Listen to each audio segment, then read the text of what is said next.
Les dernières semaines, nous avons fait une série de prier, comment prier effectivement, avec efficacité. Mais ça nous a causé aussi de regarder, d'examiner les assumptions, les choses que nous présumons, les choses que nous... les croyances que nous avons concernant nos responsabilités envers Dieu et les responsabilités que Dieu a envers nous. Nous parlions de cela avant le service ce matin. Et Andrew, il a dit ceci jeudi, et il a dit que ça avait tout à faire avec Dieu qui coule au travers de nous, son Saint-Esprit qui agit et qui fait du ministère, qui guérit, qui délivre, qui nous donne sa paix, sa joie et tout cela.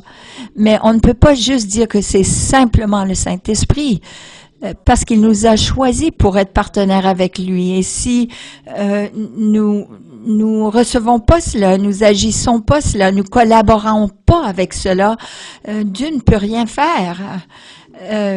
Même s'il est puissant, il a choisi de se limiter en étant notre partenaire. Et c'est cela que nous devons apprendre. On peut rester à la maison et transpirer des grosses gouttes de sang, comme Jésus a fait dans le jardin de Gethsémane, mais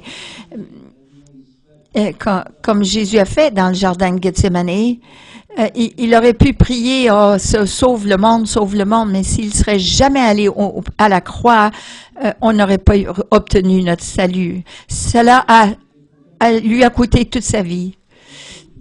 Et nous devons aussi suivre le commandement biblique et nous devons donner notre vie aussi pour l'avancement du royaume de Dieu, pour que l'Évangile soit propagé. Il veut que nous soyons partenaires avec lui, collaborateurs avec lui. Et nous devons comprendre aussi ce que nous prions auparavant. Parfois, c'était incorrect parce que nous devons faire certaines choses et nous demandons souvent à Dieu de faire les choses que nous sommes en obligation de faire. Alors, on a besoin de savoir qu'il a déjà pardonné, il a déjà donné le royaume. Il a déjà déversé son esprit. Et si cela est vrai et que nous demandons à Dieu à faire ces choses, nous devons croire qu'il nous a appelés à être ses enfants, qu'il nous a donné ses dons. Nous devons recevoir ce qu'il nous a déjà donné et nous devons apprendre à transférer ces choses-là aux autres afin qu'eux puissent être bénis. Ça n'a rien à faire avec nous qui devons être bénis constamment, mais il faut qu'on relâche le royaume de Dieu envers les autres. Parce qu'ils ne comprennent pas, mais nous le comprenons cela. C'est un partenariat et nous devons comprendre correctement ce que Dieu nous a donné. Comme 1 Jean 2:2, sur le pardon, Jésus-Christ s'est offert en sacrifice pour le pardon de nos péchés, non seulement des nôtres, mais aussi de ceux du monde entier. Ça n'a rien à faire avec « Oh Seigneur, pardonne-moi mes péchés ». Non, il a déjà pardonné les péchés. Et au lieu de quémander à Jésus de nous pardonner nos péchés, nous devons confesser nos péchés, recevoir son pardon qu'il a déjà donné et le recevoir. Luc 10:19 nous dit « Je vous ai donné l'autorité pour marcher sur les serpents et les scorpions, sur toute la puissance de l'ennemi. » Alors, nous devons demander à Jésus, au lieu de dire « Seigneur, enlève l'ennemi et aide-moi. » Non, Jésus nous a déjà donné l'autorité sur notre ennemi. Alors, on doit apprendre à l'appliquer et utiliser cette puissance que Dieu nous a donnée. Lorsque Jésus était dans le désert, il n'a pas dit à son Père, viens m'aider contre l'attaque de l'ennemi dans le désert. Non, Jésus s'est servi de la puissance que son Père lui avait donnée. Dans Matthieu 10:8, ça nous dit « Guérissez les malades, rendez la vie aux morts, purifiez les lépreux, chassez les mauvais esprits, vous avez reçu gratuitement, donnez aussi gratuitement. » On n'a pas besoin de demander à Jésus quelque chose qu'il nous a déjà donné. Non, il nous a donné la capacité de faire des miracles, de faire les choses qu'il nous a déjà commandé à faire. Jésus nous a dit de faire cela. C'est une perte de temps de demander à Jésus, « Oh, Seigneur, libère ces gens de l'emprise démoniaque. » Non, Jésus a dit, « Non, toi fais cela. » Gratuitement tu as reçu, gratuitement tu donnes. Est-ce que vous savez, vous avez reçu gratuitement? Alors, donnez aussi gratuitement. Alors, le problème n'est pas que Jésus ne veut pas faire agir et puissamment pour nous. Le problème, mais plutôt qu'il a déjà agi, mais que nous n'avons pas changé notre façon de penser. Nous n'avons pas compris ce que Jésus a déjà fait. Nous réalisons pas qu'est-ce que Jésus a fait pour nous déjà.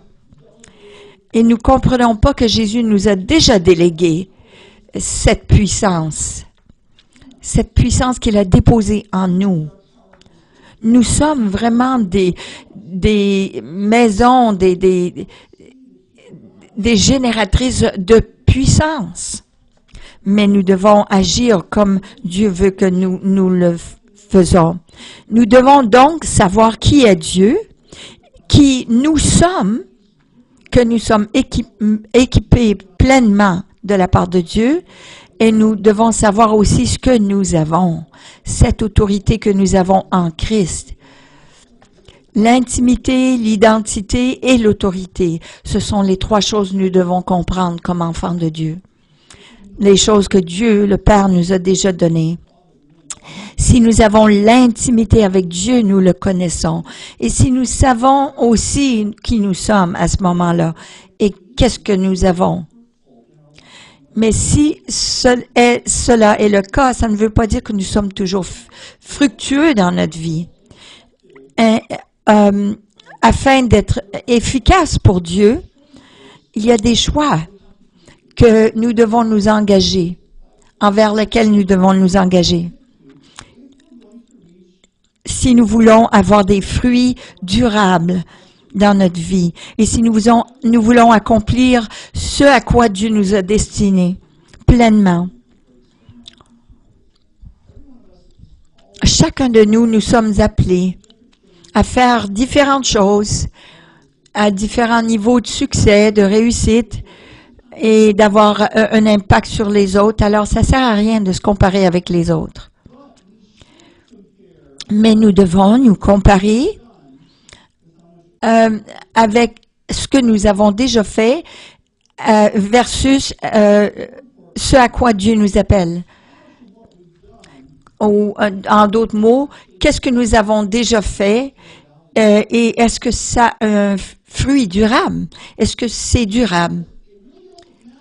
Parce que ça ne fait rien ce que nous faisons pour Christ. Nous pouvons nous brûler pour le Christ. Je me rappelle aux conventions, lorsque j'allais à l'école biblique, il y avait des conventions, on écrivait en grosses bannières, on disait allons nous brûler pour Christ. Mais c'est démoniaque, cette façon de penser. Il y a trop de personnes qui se brûlent la chandelle aux deux bouts pour Christ, mais ils n'ont pas un fruit durable. Est-ce que vous allez laisser un dépôt, un impact dans votre famille et les gens autour de vous? Alors, ça fait rien ce que vous faites pour le Christ. Ce qui est important, c'est ce que vous établissez pour le Christ. Combien à laquelle nous sommes appelés, combien est-ce que nous allons vraiment, qu'est-ce qui va durer pour Christ? Voici, Jean 15, 16 nous dit, c'est moi qui vous ai choisi. Dieu nous a choisis. Je vous ai chargé d'aller, de porter des fruits et des fruits durables. Des fruits qui vont durer. Ça fait rien combien de fruits nous avons. Jésus a dit, je vous ai chargé d'aller porter des fruits durables. Ça ne sera pas quelque chose qui arrive aujourd'hui et qui est fini demain. Non, Jésus nous appelle non seulement d'appeler des choses, mais de bâtir des choses, mais de bâtir des choses qui durent. Et je sais que chaque chrétien veut faire quelque chose pour le Christ. il y a un héritage que nous voulons laisser. Oui, nous voulons avoir un impact sur les gens, une influence sur les gens autour de nous. Nous voulons bâtir quelque chose pour Christ. Mais après que nous ayons fini, est-ce que cela dure? Est-ce que ça continue? Ou est-ce que notre ministère arrête là où notre retraite commence? Vous comprenez? Est-ce qu'il va y avoir un fruit durable? Moi, j'ai accepté le Christ, j'ai accepté Christ en troisième année d'université. J'avais une vingtaine d'années. Et les 5 personnes qui j'ai amené à Christ, ils sont tous devenus, nous sommes tous devenus chrétiens cette même année-là. Et l'année suivante, nous avons entendu Dieu nous dire de faire quelque chose. Et nous avons commencé une fraternité chrétienne dans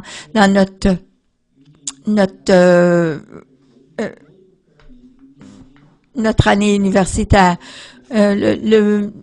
On prenait le temps de prier ensemble, d'étudier la parole ensemble à chaque jour, excepté lorsqu'on travaillait, bien sûr.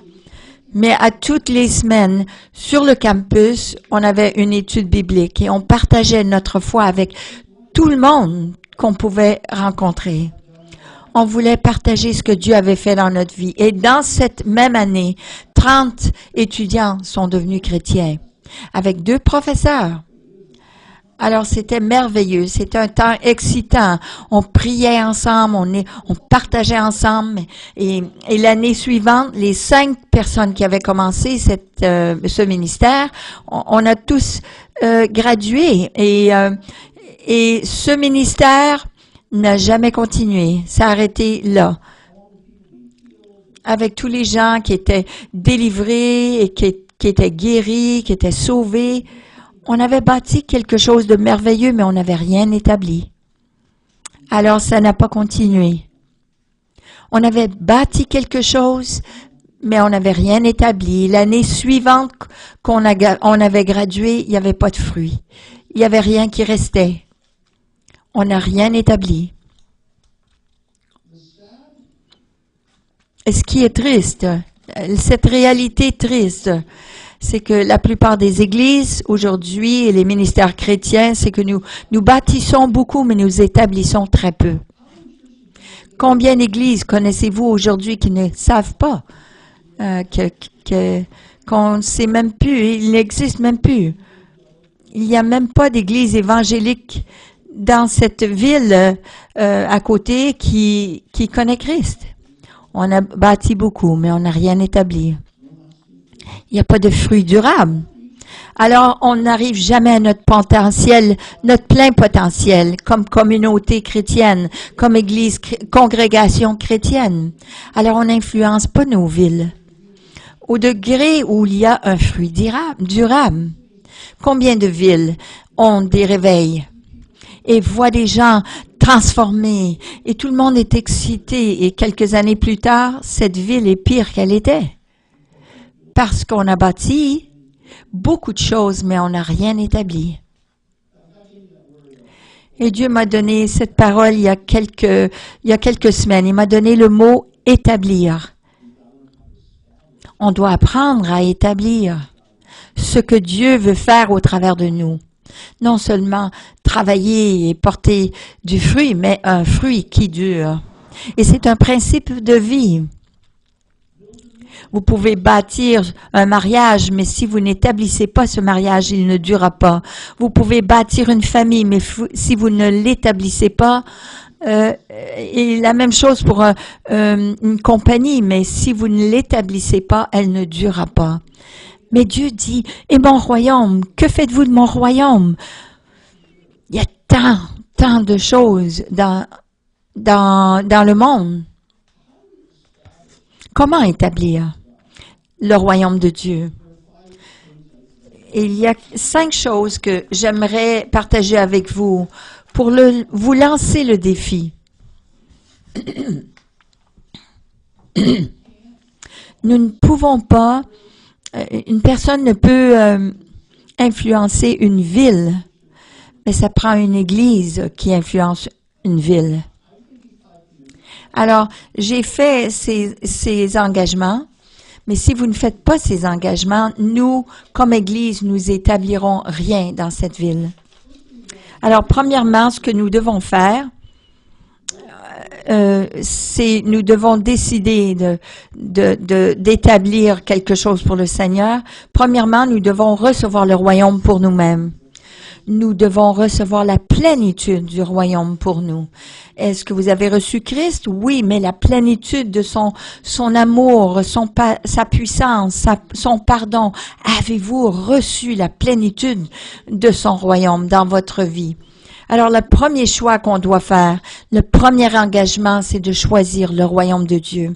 Éphésiens 3:20 nous dit à celui qui peut, par la puissance qui est à l'œuvre en nous, faire infiniment au-delà de tout ce que nous demandons ou pensons. Mais c'est selon la puissance qui est à l'œuvre en nous. Nous, comme chrétiens, nous avons une grande puissance à l'intérieur de nous, mais notre efficacité sera toujours à la mesure que nous laissons cette puissance œuvrer en nous.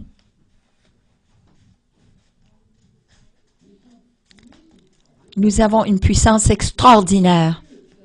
Ce même esprit qui a ressuscité Jésus des morts, de la mort, demeure en vous. Et puis ce qu'il continue de dire, c'est « Il vous ravivra ». Nous ne devons juste pas attendre à ce que Christ a fait pour nous, mais nous devons accueillir ce qu'il veut faire à l'intérieur de nous et au travers de nous. Alors, sinon, c'est comme la mer morte. C'est une des plus grandes richesses de minéraux est dans la mer morte, mais c'est toujours une mer morte. Ça ne va nulle part. Ça reçoit, mais ça ne va nulle part. Et si vous êtes un petit corps d'eau, vous êtes un étang. Si vous êtes un grand corps d'eau, vous êtes une mer. Mais si vous n'allez nulle part, vous n'êtes pas efficace. Alors, Luc 18:17 nous dit, « Si quelqu'un ne reçoit pas le royaume de Dieu comme un enfant, cette personne ne pourra jamais y entrer. » Et lorsqu'on lit cela, on dit, « Ah oui, il faut recevoir le royaume comme un petit enfant, avec la foi d'un petit enfant. » Mais de quoi ça a l'air, ça? C'est comme un enfant. Ils le voient pas seulement comme un jouet, ils veulent le défaire, ils veulent savoir si ça va loin, si c'est puissant, si ça a une force, ils veulent comprendre tout par rapport à ce cadeau qu'ils ont reçu. Et la plupart du temps, ils vont le briser parce qu'ils essayent de comprendre comment ça fonctionne. Mais le point, c'est qu'un petit enfant ne regarde pas ce jouet comme un jouet seulement, mais il veut vraiment comprendre le tout de ce jouet et le bénéfice pour lequel ça a été donné. Alors, comment ça fonctionne? Et qu'est-ce que ça fait? Ils n'arrêtent pas jusqu'à ce qu'ils aient trouvé et qu'ils aient vraiment démonté ce jouet-là. Et c'est de cette même façon qu'on doit accueillir le royaume de Dieu. On doit le comprendre, l'appliquer, faire des choses avec, savoir comment ça fonctionne au travers de nous. Et si on ne tente pas d'expérimenter avec le royaume de Dieu, jamais on n'entrera dedans. Comme ce petit enfant, on ne comprendra jamais ce qui est disponible pour nous. Ce n'est pas juste un petit cadeau brillant. Non, c'est une génératrice de puissance. C'est qu'on n'a pas compris la plénitude de ce que Dieu nous a donné. Et si on veut être efficace et fructueux et établir tout ce que Dieu veut que nous établissions, nous devons choisir d'accueillir le royaume dans nos vies, de le laisser remplir tous les recoins de notre vie, nos pensées, notre cœur, notre âme, notre façon de penser et dans la façon que nous vivons, parce que nous réaliserons jamais tout le potentiel que Dieu a implanté, a déposé dans nos vies. Oui, on a besoin du pardon et de la paix, de la joie et la pureté, mais nous avons aussi besoin d'accueillir la puissance de Dieu, l'autorité de Dieu et son règne et son autorité et tout ce qu'il comprend pour être efficace. Ça commence en choisissant nous-mêmes, en choisissant ce que Dieu nous a donné. N'acceptez pas juste un petit peu de l'Évangile. C'est comme l'évangile du salut, mais non, c'est l'évangile du royaume de Dieu. Ne soyez pas satisfaits juste avec un petit peu. Oh, vous avez la paix de Dieu et c'est tout, ça arrête là. Non. Je me rappelle lorsque j'étais à un mandat d'organisation, une organisation pour faire de l'évangélisation, et j'étais à une autre pièce et il y avait un jeune homme qui était là. Il était dans sa vingtaine. Il y avait des professionnels et je me suis assis à côté de ce jeune homme parce que je voulais vraiment encourager ce jeune couple-là, ce jeune homme et sa femme. Et je leur ai dit, vous voulez vraiment vous engager pour le royaume de Dieu, hein? Et il a répondu, non, tout ce qu'on veut, c'est échapper à l'enfer. Non. Ne voulez-vous pas donner votre vie à Christ et d'être en aventure et d'avoir un impact sur la vie des autres? Non, je veux juste éviter l'enfer. Alors, c'est terrible qu'il ait répondu cela. Que c'est triste. Ne manquez pas. Ne manquez pas tout ce que Dieu a pour vous. Je suis tellement heureux que je n'ai pas lâché prise après que j'ai reçu Christ. J'ai poursuivi le Seigneur et la plénitude de ce que Dieu avait pour moi. Mais c'est merveilleux, c'est excitant.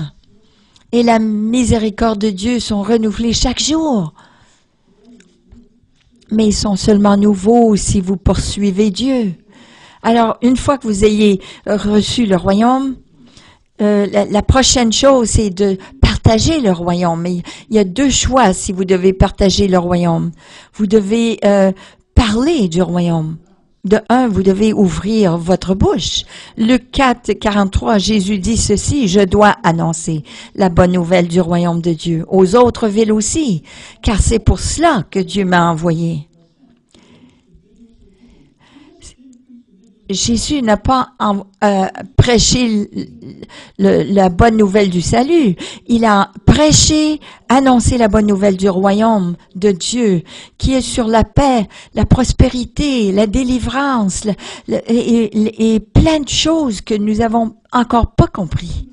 Si on a accueilli le royaume de Dieu, on doit le communiquer aussi aux autres. Ah, vous savez, Pastor Dave, vous savez, je suis un peu gênée. J'ai pas vraiment le droit de partager ma foi avec mes collègues de travail. Je laisse juste briller ma lumière. Et ça semble très spirituel, vous savez. Mais qui avez-vous rencontré dernièrement? Qui était tellement rempli du royaume de Dieu, si rempli de la justice de Dieu, de puissance, de la gloire de Dieu et du royaume de Dieu, que n'importe qui le rencontrerait immédiatement et comprendrait comment le royaume de Dieu fonctionne et qui soumet à Dieu. Il n'y a personne qui a fait ça. Si quelqu'un était rempli du royaume de Dieu, c'était Jésus. Et Jésus a jamais dit, je vais laisser briller ma lumière et les gens vont venir au Père. Non, il dit, je dois annoncer la bonne nouvelle du royaume. Il a compris que nous devons parler, que nous devons annoncer, communiquer. Il nous a dit à nous aussi de faire cela.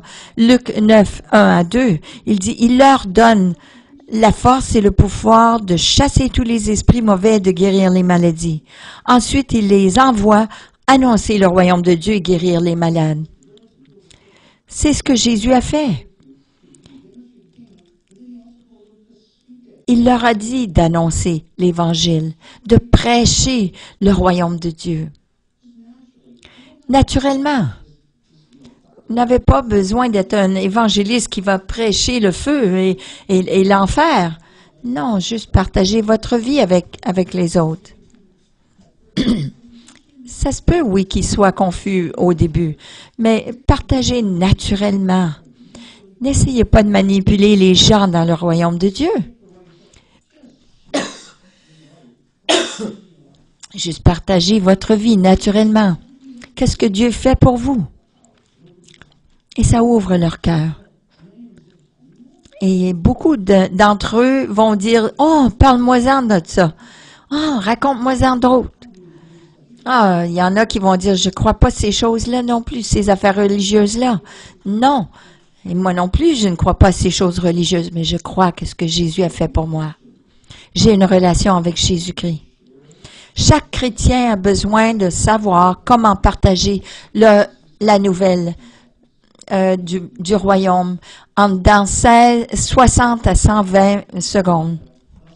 Parce que si vous êtes à l'arrêt d'autobus, vous avez seulement 2 minutes à partager votre foi. Et ça n'apprend pas tant de temps. Et commencez pas à parler des dinosaures et tout cela, là. Même les chrétiens ne peuvent pas s'accorder là-dessus. Mais est-ce qu'on pourrait s'accorder sur Jésus, partager son amour, sa puissance, la vie qu'il veut nous donner? Je ne veux même pas rentrer dans les discussions avec les gens. Laissez-moi vous parler de ce que Jésus a fait pour moi. Ne guérissez pas seulement les malades et prophétisez, partagez la bonne nouvelle de Jésus avec eux. J'aime vraiment ce mouvement de prophétique où on va partout dans les rues et on prie avec les gens et on parle dans leur vie. J'aime ça. Je trouve ça bon. Mais voici un problème. Ils peuvent recevoir une bonne parole encourageante et prophétique. Ils peuvent avoir une guérison dramatique dans leur corps, mais parce que personne va au-delà de cela pour leur partager la bonne nouvelle de Jésus, ça se peut qu'ils aient une meilleure santé, mais ils s'en vont en enfer s'ils n'ont pas entendu le bon message de Jésus. Combien de gens vont en enfer?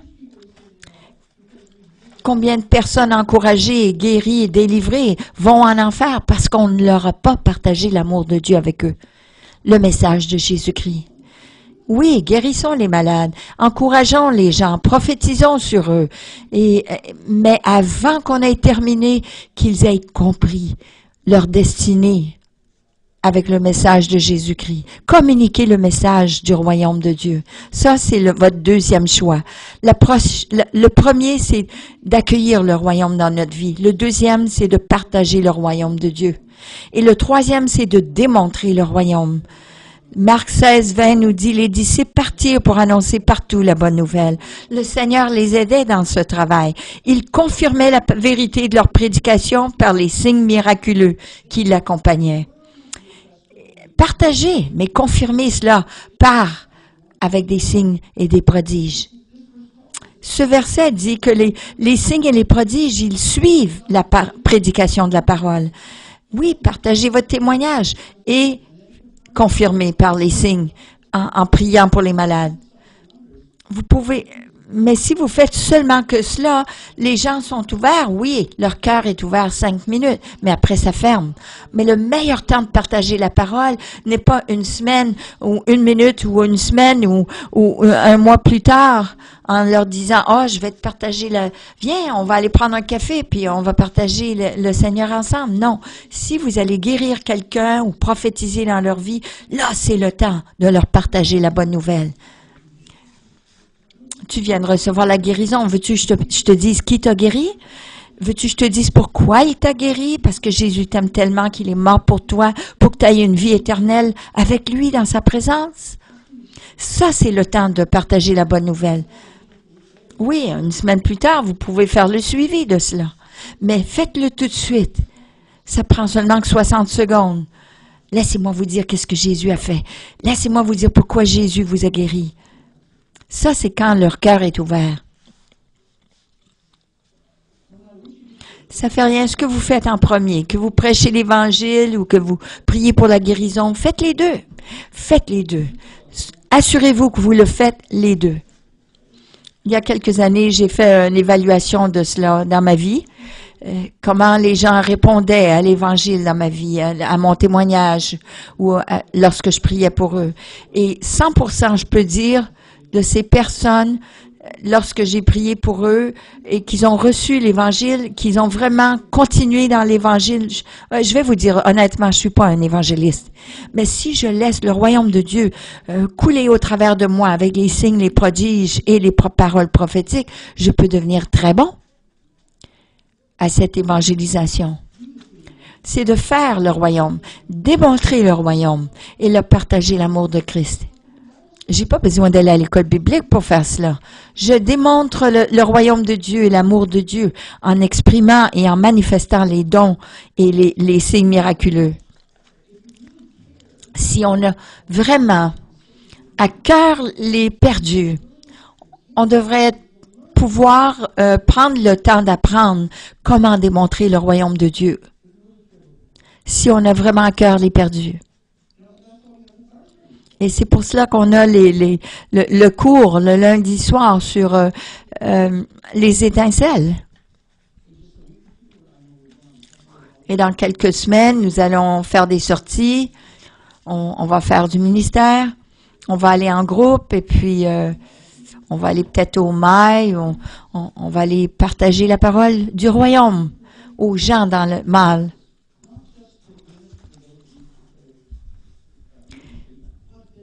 Ce n'est pas juste pour l'Église, c'est pour prendre ce que Dieu nous a donné et d'aller vers les collègues d'école, collègues de travail, les gens autour de nous. Et c'est pour cela qu'on a des cours. On a des temps merveilleux durant la semaine où on apprend. C'est un apprentissage et on prend ces outils et on les utilise. Pourquoi? Parce qu'on veut voir les autres vraiment accueillir le royaume de Dieu et qu'il soit établi dans leur vie, qu'il soit établi dans notre ville autour de nous. Alors après qu'on a vraiment accueilli le royaume dans notre vie, deuxièmement, qu'on a décidé d'en parler, de communiquer le royaume de Dieu aux autres et que troisièmement, nous décidons de démontrer le royaume, manifester le royaume de Dieu, on doit faire un autre pas. Et la prochaine étape est vraiment la plus importante parce qu'on voit les gens sauvés, guéris et libérés, mais est-ce qu'ils sont établis? Et c'est ce qu'on doit apprendre. Je me rappelle lorsque j'étais à Londres, en Ontario, il y avait cette jeune fille qui avait, elle avait un appareil avec des vis en métal qui était pour ses jambes, mais elle marchait comme un robot, vous savez. Et puis on a dit non, ce n'est pas acceptable. Ça, on doit apprendre à prier pour les gens qui ont difficulté dans ce domaine. Et on a prié, on a jeûné, on a cherché Dieu pour savoir comment guérir les malades. Et puis un jour, elle a été complètement guérie. Elle s'est mis, cet appareil est tombé, puis là, elle s'est mis à courir dans la salle. Oh, et nous, on pensait que ça allait amener le réveil. Mais elle avait ce désir secret dans son cœur. Elle l'a partagé publiquement. Elle a dit, vous savez, j'ai jamais dansé parce que j'ai dit au Seigneur, oh Seigneur, si seulement, Seigneur, si tu me guéris, j'aimerais tellement danser. Et finalement, quand Dieu l'a guérie, elle est allée au club pour danser. Et 3 mois plus tard, elle ne marchait plus avec le Seigneur.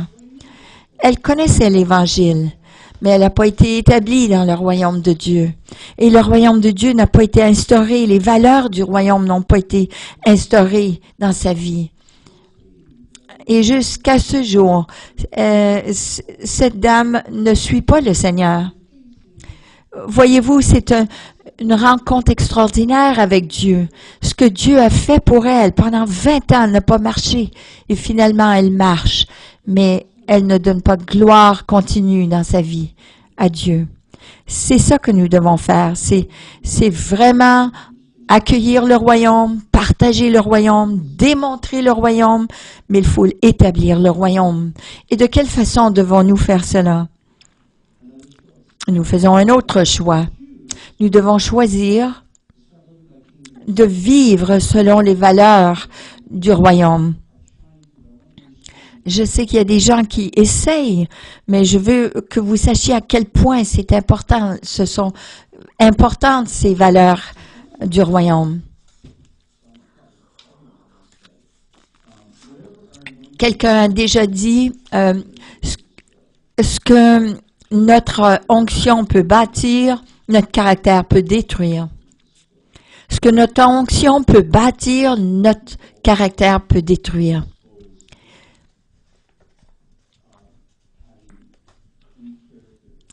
Il y a des gens qui avaient un caractère qui était faible, alors ça détruit tout le ministère qu'ils avaient.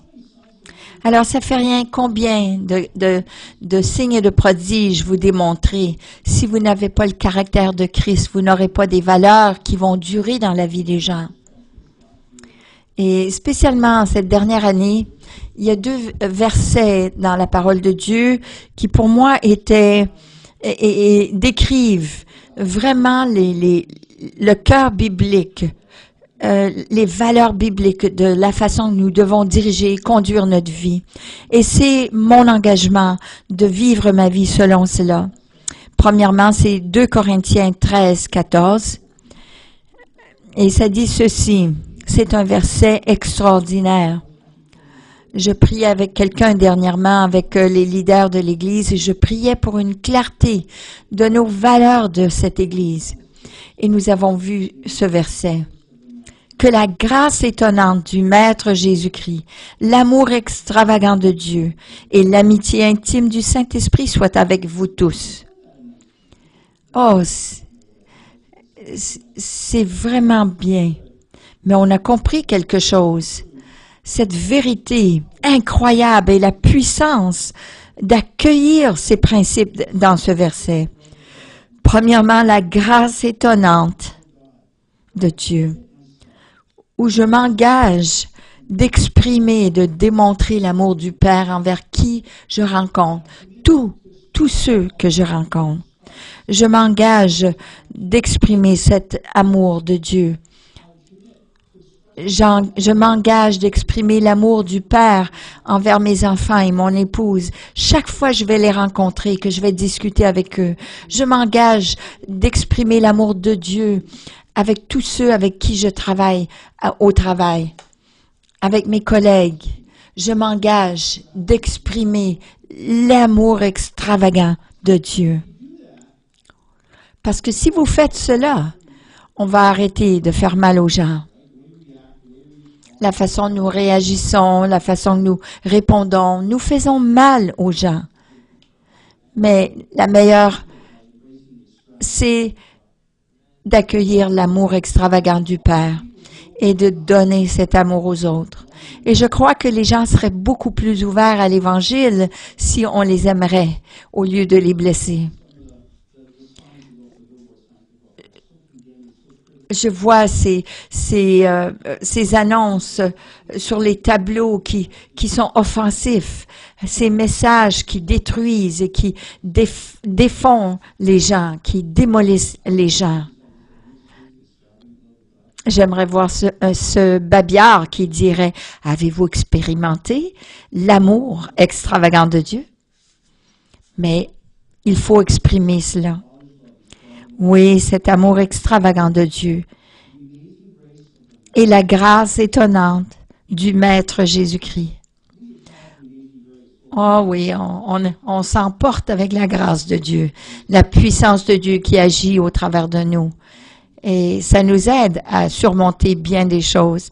Mais ce que j'ai aimé et qui m'a emporté vraiment, c'était l'étonnante grâce du Maître Jésus-Christ. Il est mon Maître. Oui, il est mon ami, mais il est mon Maître. Cette deuxième valeur que nous devons accueillir, c'est que Jésus est mon Maître. Lorsqu'il me demande de faire quelque chose, ce n'est pas une option. Lorsqu'il me donne un ordre, ce n'est pas juste un bon conseil. Est-ce que nous sommes prêts à nous engager à cet amour à chaque jour? Est-ce que nous sommes prêts à nous engager au règne de Jésus-Christ dans notre foyer, dans notre lieu de travail, dans notre vie de couple? tant de chrétiens commencent en affaires, mais ils continuent. Ils font le même petit jeu, les mêmes petites choses que avec les taxes, avec les impôts, de pas reporter tout le revenu. Qu'est-ce qui arriverait si le règne de Christ serait dans toutes les affaires, les compagnies d'affaires? Je m'engage comme sacrifice d'amour envers Dieu. Je m'engage sous le règne de Jésus-Christ dans tout ce que je fais. Parce que vous savez, la deuxième raison pourquoi les gens ne viennent pas à l'Église, c'est que les gens sont remplis dans l'Église d'hypocrisie. N'allez pas à l'Église à cause qu'ils sont hypocrites. Ah oui, je pourrais dire que dans les épiceries, dans l'école et dans le gouvernement, il y a plein d'hypocrites. Mais pourquoi est-ce que nous avons cette étiquette sur nous? Parce que je crois que nous ne nous sommes pas soumis à l'autorité et le règne de Christ. Il est seulement notre ami, mais il est notre maître, vous savez. Oui, il règne et il est assis sur le trône. On aurait plus de crédibilité si on verrait Jésus comme notre maître et notre Seigneur. La troisième valeur, c'est l'intimité avec le Saint-Esprit, de sa présence. Oh oui, je m'engage à suivre la direction du Saint-Esprit quotidiennement. Faites ce choix, Saint-Esprit, guide-moi. Je m'engage à te suivre. Et je m'engage à avoir de la fraternité avec toi, d'avoir du temps avec toi, d'intimité. Et si je ferais cela, tout probablement, je serais plus gracieux, plus gracieuse, je serais plus patiente, j'aurais plus de joie et de paix, plus d'amour envers les autres, et j'aurais des rencontres divines avec les autres.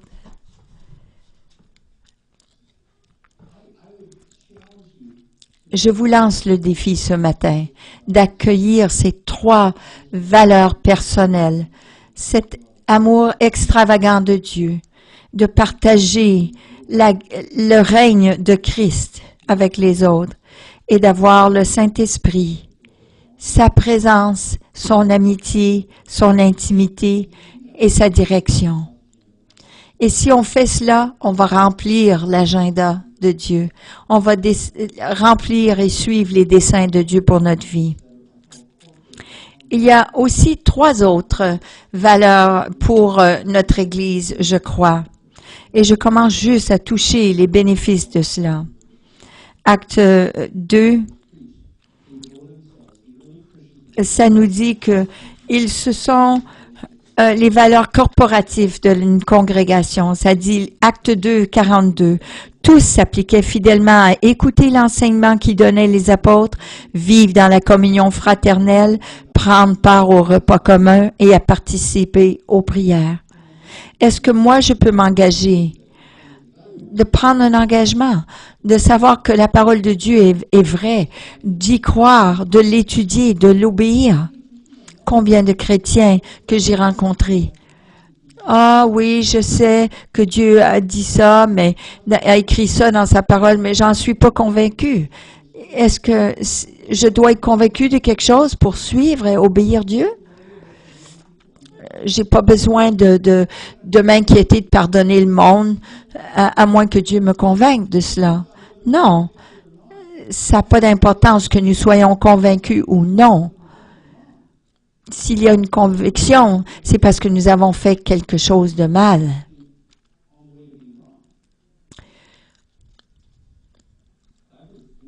Mais j'ai souvent entendu les chrétiens dire cela. Ah, Dieu m'a pas convaincu de cela, je sens pas une conviction, alors j'ai pas l'intention de faire cela. Mais à combien de douleurs voulez-vous vivre? Et quelle sorte de témoignage voulez-vous être? Non, la parole, pleine parole de Dieu, de croire, de marcher, d'obéir la parole et de l'appliquer. C'est pour cela qu'on doit parler des principes essentiels de la parole de Dieu. Il faut qu'on accueille ces 5 principes des valeurs de Dieu, afin que vous marchiez dans la plénitude de Dieu. Nous voulons que vous expérimentiez la pleine maturité en Christ. Ça dit l'enseignement de la parole. Nous nous engagerons, oui, à servir, oui, à la communion fraternelle. Sommes-nous prêtes à nous engager à cela, de servir et de supporter notre Église locale? Ce que Pasteur Sandy disait plus tôt dans le service, pour propager l'Évangile, ça prend de l'argent. Pour faire du ministère, ça prend des gens. Et souvent, les églises ne peuvent pas accomplir leur appel divin parce qu'ils n'ont pas les ressources financières et les ressources personnelles. Ils sont là. Mais la volonté de Dieu, l'accomplissement de l'appel de Dieu pour notre vie dépend de notre engagement à notre Église locale. J'aimerais commencer un service le samedi soir pour les gens du dehors. Et vous savez, l'Église locale, ici au Québec, c'est comme ça. Beaucoup de gens vont aller à l'église pour 1 heure le samedi soir. Et comme famille, ils vont à une fête ou une danse ou ils vont aller au cinéma. Puis et c'est une journée le dimanche, c'est pour la famille. Et souvent, ce qui arrive, c'est mieux pour eux d'entendre cela. Et c'est ça la culture québécoise. Le samedi matin, c'est pour la famille. Et ce que nous faisons ici, c'est nous battons contre la culture québécoise. Mais si vous voyez, le samedi soir, il y a des autos partout. Qu'est-ce qui arriverait si on aurait des services le samedi soir pour prêcher l'Évangile pendant 30 minutes, très clair, partager l'Évangile et de permettre aux jeunes d'avoir une rencontre avec Dieu. Mais qu'est-ce que ça prend? Ça prend des gens qui sont engagés. Qui va jouer la guitare le samedi pour moi? Oui, on aimerait qu'ils viennent, non qu'ils courent. J'ai besoin de gens, 6 personnes. Et ça fait 3 ans que je partage cette vision. Et j'ai personne qui est prête à donner cela. Et je sais que vous avez d'autres engagements, que vous aimeriez faire des choses avec votre famille. Mais pour voir le royaume de Dieu établi, il faut s'engager à quelque chose. Est-ce que je suis prêt à m'engager envers mon Église locale et de la soutenir? Troisièmement, la louange, la fraction du pain. Comme j'ai dit tout à l'heure, lorsqu'ils se sont engagés, quand ils brisaient le pain, et la fraction du pain, c'était pour un rassemblement ensemble, d'expérimenter la présence de Dieu ensemble. Alors, lorsqu'ils cassaient, comme on dit, cassaient la croûte ensemble, ils avaient une rencontre avec Dieu. Ensemble, Alors, comme je vois cela, je vois, oui, une rencontre avec Dieu, une fraction du pain, mais d'avoir une rencontre avec Dieu. C'est pas juste d'avoir une petite bouchée. Non, c'est pour avoir une rencontre avec Dieu, ensemble, comme assemblée. Pouvons-nous nous engager à cela, s'assembler ensemble et d'expérimenter Dieu ensemble? Je sais que je pile sur les pieds ici, mais vous savez, lorsque nous nous assemblons ensemble pour adorer Dieu, on est dans une atmosphère qui est créée là où Dieu peut toucher les gens. Il peut toucher les corps, mais c'est difficile lorsqu'on est juste 2 ou 3 personnes. Mais si on est plusieurs, on va toucher. On va avoir, on n'a rien créé lorsqu'on est juste 2 personnes. On n'a rien créé pour que Dieu nous habite. Je comprends les situations, on a des enfants et tout, mais si nous nous rassemblons et nous sommes pas suffisamment ensemble parce qu'on est partenaire avec Dieu. On ne peut pas s'attendre à voir Dieu faire quelque chose. Dieu ne peut pas nous habiter si on n'est pas là pour qu'il nous habite. Oui, il nous habite chacun de nous. On ne cherche pas seulement la présence de Dieu, on cherche la présence manifeste de Dieu. Et pour que Dieu habite quelque chose, nous devons tous nous rassembler ensemble. Alors, une des valeurs que j'ai, c'est je ne veux pas manquer le dimanche matin.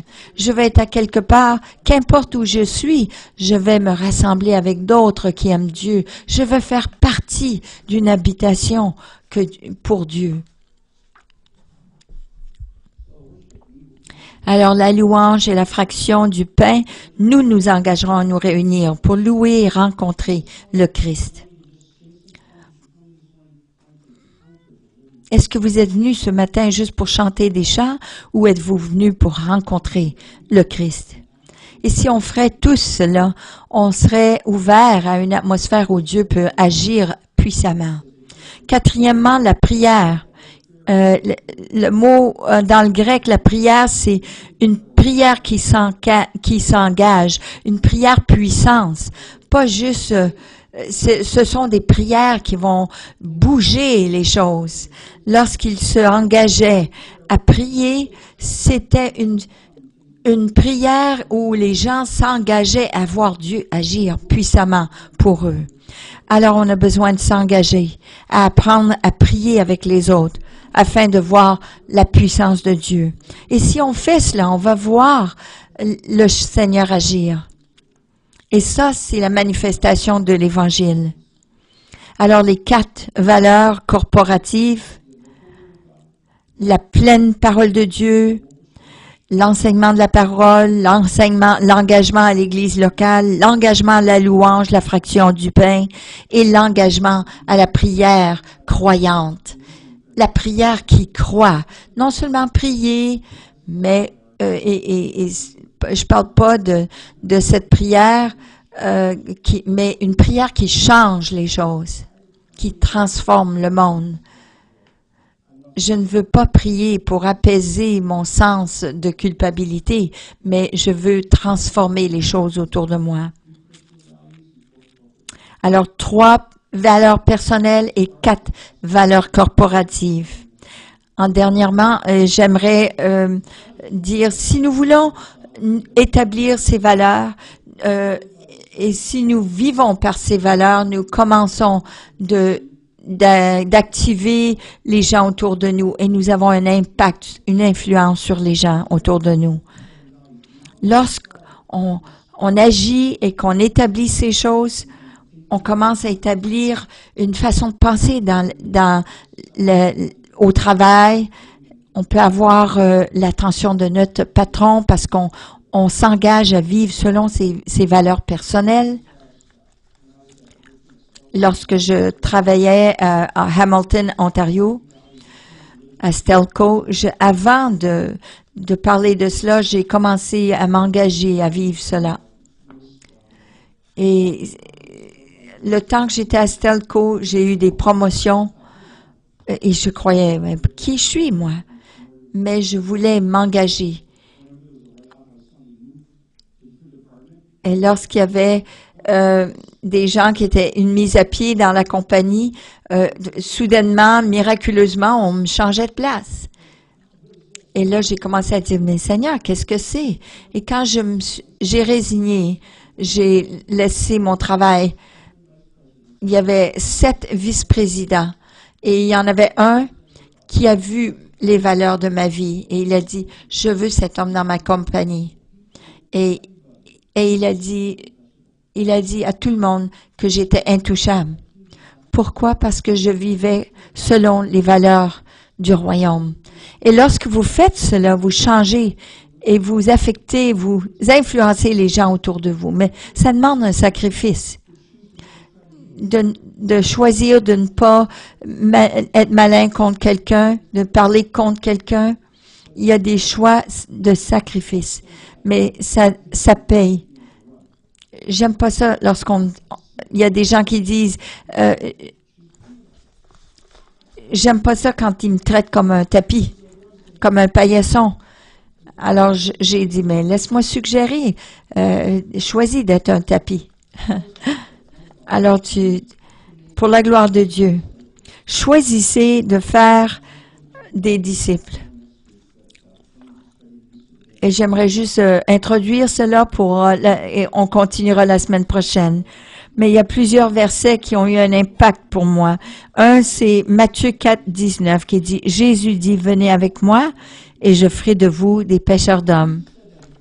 Alors Jésus a dit, si vous me suivez, la conséquence naturelle du fait que vous me suivez, c'est que vous allez être des pêcheurs d'hommes. Si vous me suivez, vous serez pêcheurs d'hommes. Alors, c'est une bonne façon d'évaluer si vous êtes un bon disciple.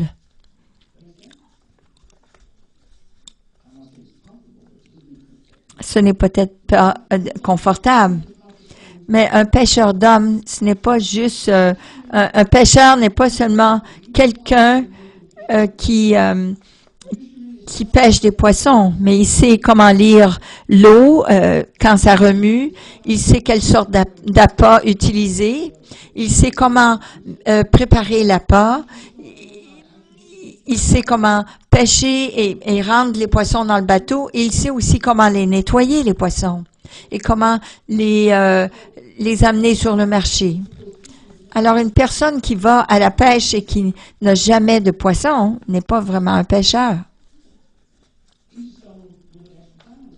Il a juste du temps libre, c'est tout.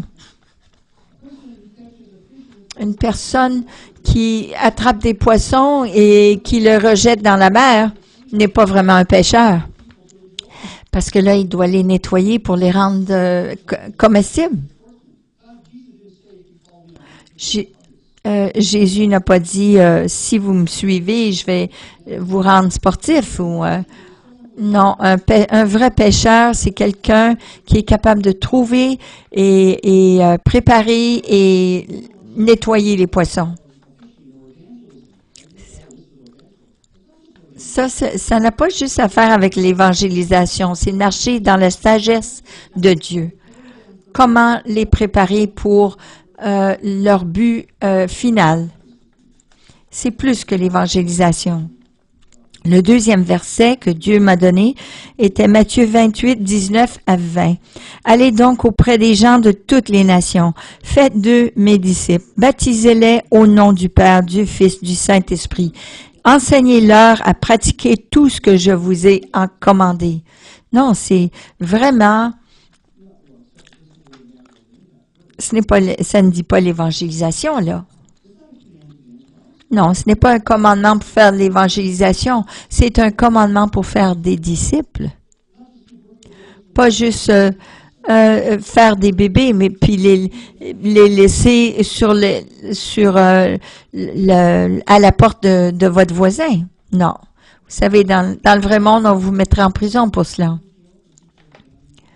Est-ce qu'il y a une prison pour les gens qui amènent des gens au Seigneur et qui les laissent sur les escaliers de la porte du voisin?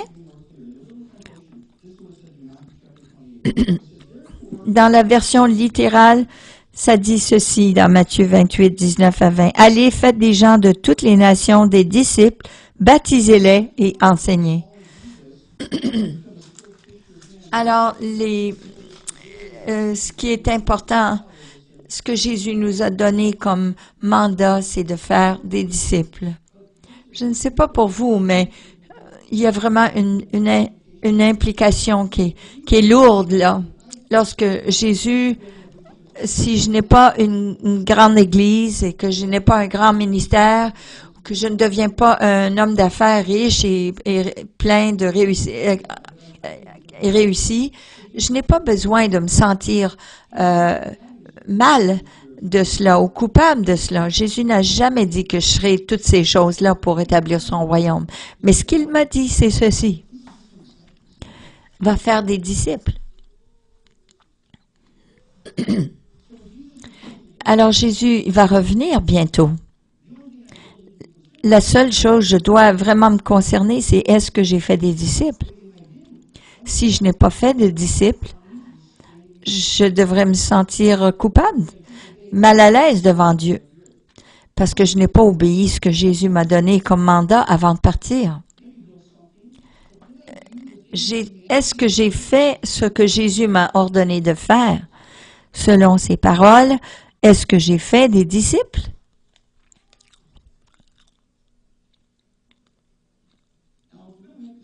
Si nous allons faire des disciples, nous devons comprendre ce qu'est un disciple. Quelle est la définition biblique d'un disciple? Regardez ce que Paul a dit dans 2 Timothée 1 et 2. Toi, mon fils, sois fort dans la grâce qui est en Jésus-Christ, et les choses que tu as entendues de moi, en présence de plusieurs, devant des hommes qui sont fiables, partage ces choses avec les autres. Mais de base, ce que Paul est en train de dire, c'est Timothée, voici comment faire un disciple. Voici comment laisser un héritage qui va durer, des fruits qui vont durer. Voici comment établir en vérité le royaume de Dieu. Fais des disciples de gens qui sont fidèles, qui peuvent garantir au moins 4 générations de fruits. Paul a référé à lui-même, à Timothée, à d'autres fidèles et que eux en retour pourront investir. Voici comment faire 4 générations de chrétiens. Faire des disciples, c'est vraiment, ça prend 4 générations. C'est pas juste rencontrer quelqu'un avec un café, mais c'est d'aller d'une génération à l'autre. Timothée, je t'ai montré comment être un disciple, mais je veux que toi, tu fasses des disciples et qu'eux, en retour, fassent des disciples. Si tu veux faire partie du royaume et bâtir quelque chose qui va durer, ne fais pas des disciples qui vont juste penser à eux, qui vont être des mères mortes. Fais des disciples qui, eux, vont penser aux autres générations. Si je suis un pécheur et que j'enseigne à mon fils à être un pécheur et que je ne lui enseigne pas à enseigner son fils à faire des pécheurs, eh bien, ça va, les pécheries vont arrêter.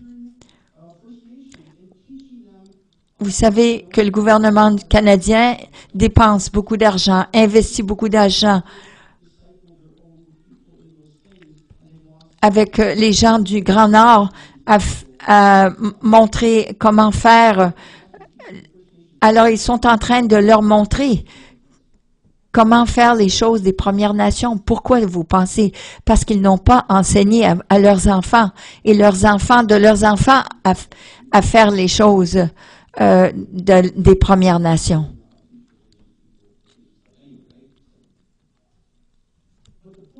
Le point est ceci. Si on ne pense pas 4 générations, tout le temps qu'on dépense alors est perdu. Qu'est-ce que je peux passer à mes enfants qu'ils vont passer à d'autres? Parce que s'ils ne font pas cela, l'Église arrête. Mais la définition biblique d'un disciple, c'est de faire des disciples, des disciples, des disciples. Alors, si vous n'êtes pas prêt à faire cela, vous n'êtes pas vraiment un disciple. Parce qu'un vrai disciple fait des disciples. C'est pour cela qu'on ne voit pas le royaume de Dieu établi, parce qu'on ne voit pas 4 générations. On pense, qu'est-ce que je vais faire qui va influencer les gens pour maintenant? Mais non, il faut investir pour faire 4 générations. Et c'est comme ça dans les compagnies.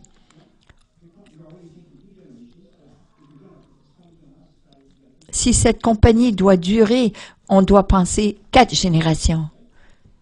Et on doit faire des bons choix. Si notre Église doit durer, il faut penser 4 générations. Si notre foi veut durer, on doit penser 4 générations. Comment est-ce que je peux vous entraîner pour que vous entraîniez les autres? Alors là, on bâtit quelque chose de durable et on influence et on établit le royaume dans notre ville et notre communauté. Jésus a dit, Jean 15, 16, « Je vous ai choisi afin que vous portiez du fruit et que votre fruit demeure. » Et ça, c'est la voie que nous voulons prendre cette nouvelle année. Prendre ces valeurs personnelles, ces valeurs corporatives, collectives, et que nous les mettions en place, que nous sachions comment partager le royaume de Dieu, comment l'établir d'une génération à l'autre en faisant des disciples, bibliquement. Et nous allons faire cela cette prochaine année. Le seul fruit que Jésus qui le concerne, c'est un fruit qui demeure. Et puis, après, Jésus dit dans ce même verset, ce qui me concerne, c'est que vous fassiez du fruit durable, et ensuite, demandez-moi n'importe quoi et je l'accomplirai pour vous. Ça me réveille. Alors, je dois me poser une question très sérieuse aujourd'hui. Est-ce que je suis satisfait à prêcher le royaume de Dieu ou est-ce que je suis prêt à faire des disciples? Est-ce que je vais faire ce choix? Est-ce que je m'engage à faire ce choix de prêcher le royaume de Dieu qui va durer des générations, un fruit qui demeure? 5 choix.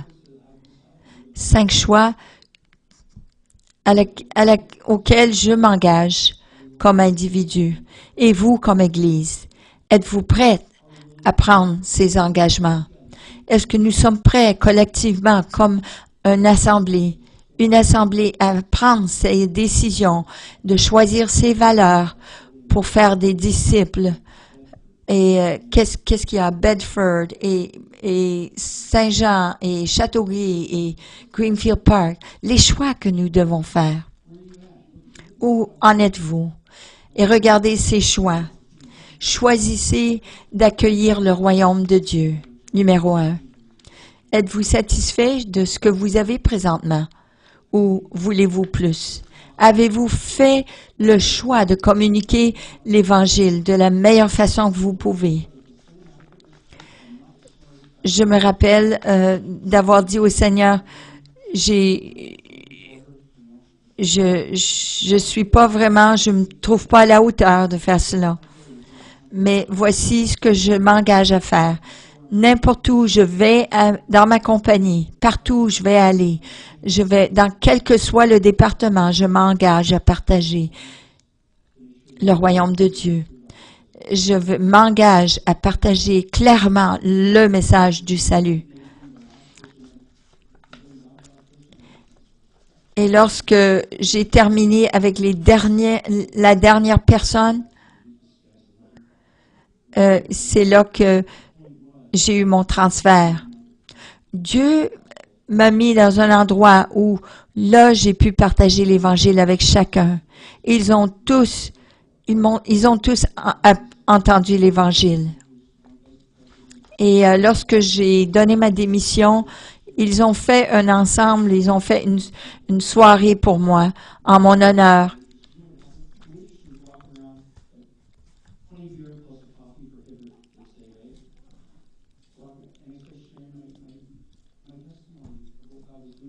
Et à cette soirée, j'ai pu partager mon témoignage. Et même les serveuses, en servant leur plateau, lorsque je partageais mon témoignage,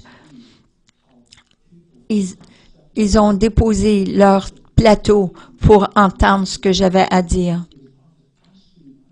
Et mes gestionnaires m'ont invité dans leur bureau pour me poser des questions. J'ai eu d'autres personnes qui m'ont dit, « Ah, Dave, il dit, mon patron il est venu, sa femme est venue à la maison en parlant en langue. Est-ce que tu peux m'expliquer ce que c'est? » Et j'ai pu partager l'Évangile avec ce gestionnaire. C'était merveilleux. Est-ce que je suis prêt aussi à partager ce royaume avec tout le monde et à démontrer le royaume de Dieu partout où je vais? Et numéro 4, est-ce que je choisis d'accueillir les valeurs du royaume et de vivre par ces valeurs? J'ai tellement de choses que j'aimerais partager en ce qui concerne cela. Et numéro 5, nous allons en parler plus la semaine prochaine. Est-ce que je choisis de faire des disciples du royaume? Alors, levons-nous ensemble. Et comme j'ai dit, c'est la direction que moi je prends. Est-ce que vous venez avec moi? Êtes-vous prêts à faire ces choix? Dieu veut que nous établissions quelque chose. Nous voulons avoir un fruit qui est durable. Nous voulons cela dans notre famille, dans notre vie, dans notre famille, dans notre couple, mais ça n'arrête pas là. Mettez votre main sur votre cœur. Seigneur, Dieu, c'est vraiment un message sérieux, mais c'est de toi. Père, aide-nous à faire ces choix. Est-ce que tu pourrais nous montrer la vraie réalité, la vraie condition de notre cœur? Parfois, nous ne savons pas où nous sommes. Aide-nous, Seigneur, révèle nos cœurs et montre-nous à quel point nous sommes sérieux. Je sais que ça peut être difficile pour certains. Pour certains, ça peut être une surprise, ça peut être un peu plus loin qu'on est vraiment, mais révèle nos cœurs. Et Dieu, aide-nous à regarder ces 5 choix, les considérer et les accueillir, voir si nous pouvons faire ces choix dans nos vies. Mais au moins, numéro 1, aide-nous, Seigneur, à accueillir pleinement le royaume de Dieu dans nos vies. Non, Père, non ma volonté, mais la tienne. Que ton agenda, que tes buts et tes desseins soient accomplis dans ma vie. Pas mes affaires, mais les tiennes. Je m'engage et je soumets toutes ces choses entre tes mains. Et je te demande, Seigneur, d'accomplir ton royaume dans ma vie. Prenez un moment pour dire cela au Seigneur. Seigneur, aide-moi à accueillir ton royaume et le travail de ton royaume, l'œuvre de ton royaume dans ma vie. Et accueillez-le ce matin. Accueillez-le pleinement. Et j'ai besoin de ton aide, Dieu, pour faire cela. Merci que tu es prêt à travailler avec moi dans ces choix-là, Seigneur. Aide-moi à faire ce choix de t'accueillir pleinement, Seigneur, ton royaume dans ma vie.